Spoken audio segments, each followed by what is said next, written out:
In primetime news this evening, government increases allocation for drought mitigation as the situation worsens across the country. Incensed, the Rastafarian community reacts to importation of ganja from Canada to Jamaica. And where are the signs? Concerns about the signage on road construction sites.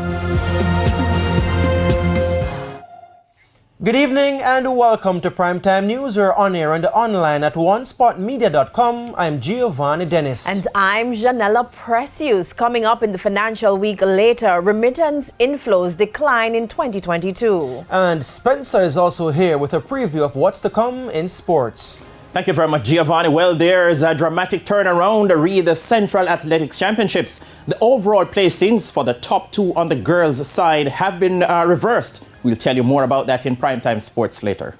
Oh, the drama. And Romain is also here with a preview of what's to come in weather.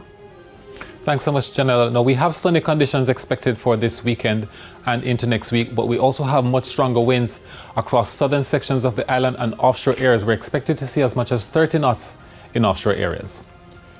There's also sports commentary and E-Prime in this newscast, but before the break, the feedback question. This evening we're asking, what are your views on the adequacy of warning signs in areas where road construction is in progress? You can share comments online, facebook.com/Television Jamaica, and tweet us at Television Jam. Please stay with us. Primetime News returns right after this break.